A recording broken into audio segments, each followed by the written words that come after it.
আসসালামু আলাইকুম। আশা করি আপনারা কেমন আছেন? সবাই ভালো আছেন, আমিও ভালো আছি।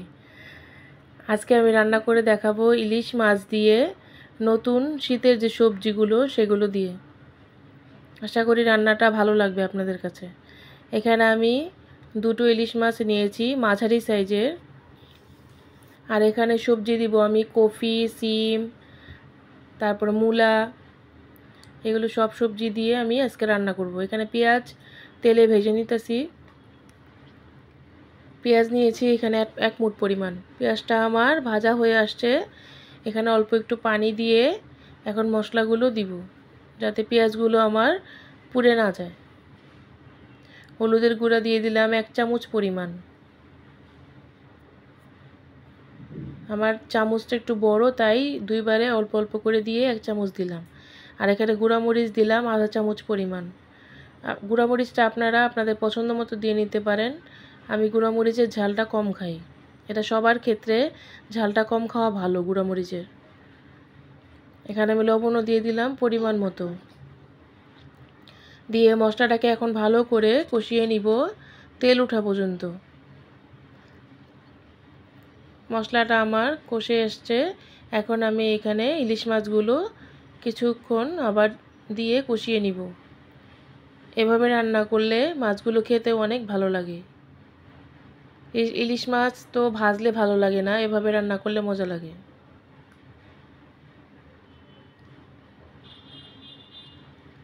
কিছুক্ষণ আমি মাছটা কষানোর পর তারপর এখানে সবজি দিব।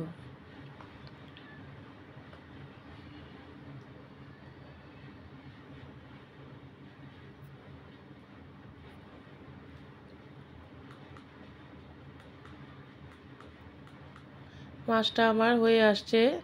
এখন আমি মাছগুলো আলাদা একটা বাটিতে করে তুলে রাখবো।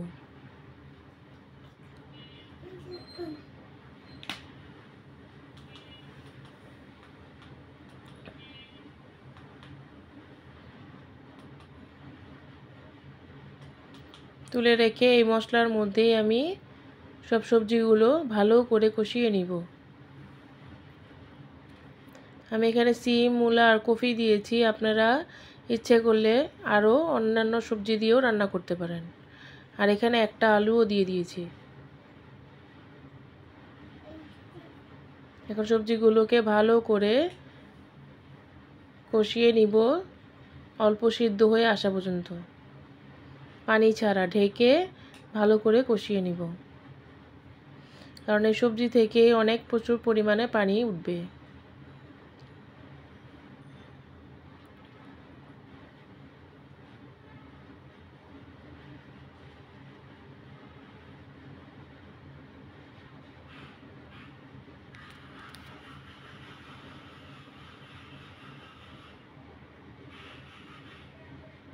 আর কফিগুলোকে আপনারা অবশ্যই গরম পানি দিয়ে কিছুক্ষণ ভিজিয়ে রেখে তারপর রান্না করবেন।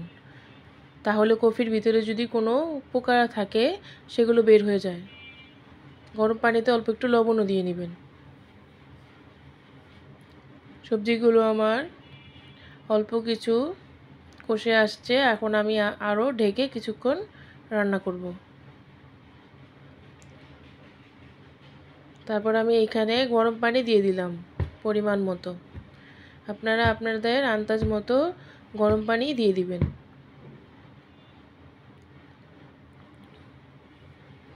এখন ঢেকে রাখবো সবজিগুলো সিদ্ধ হয়ে আসা পর্যন্ত। সবজিগুলো আমার সিদ্ধ হয়ে আসছে। এখন আমি যে কষানো মাছগুলো এখানে দিয়ে দিব। আপনারা সবাই এভাবে রান্না করে খাবেন। রান্নাটা খেতে অনেক অসাধারণ হয়েছিল, সব সবজি একসাথে মিলিয়ে। যদি আপনাদের কাছে ভালো লেগে থাকে রান্নাটা কমেন্টে জানাবেন, লাইক শেয়ার করে দিবেন। আর নতুন নতুন ভিডিও পাওয়ার জন্য বেল আইকনটি প্রেস করে রাখবেন।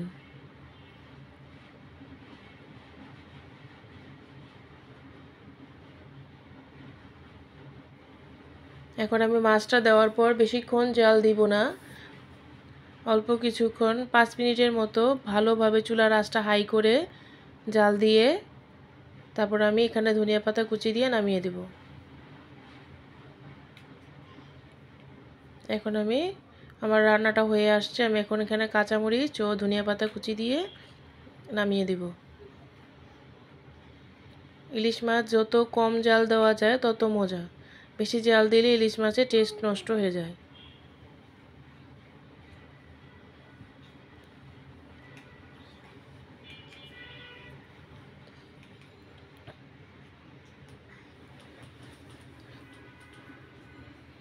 রান্নাটা দেখেন, কালারটা কত সুন্দর আসছে, খেতেও অনেক অসাধারণ হয়েছিল। আপনারা অবশ্যই বাসায় সবাই ট্রাই করে দেখবেন। সব সবজিগুলো আমার সিদ্ধ হয়ে আসছে, একদম রান্না কমপ্লিট।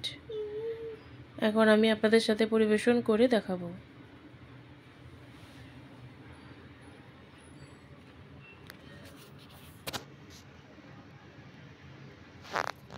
আজকে রান্নাটা একদম অল্প পরিমাণের মশলা দিয়ে করেছি। এই শীতের সময় নতুন সবজি দিয়ে এই রান্নাটা অল্প পরিমাণ মশলা দিয়ে খুব ভালো লাগে। এই রান্নায় বেশি মশলা ব্যবহার করলে রান্নার স্বাদটা নষ্ট হয়ে যাবে।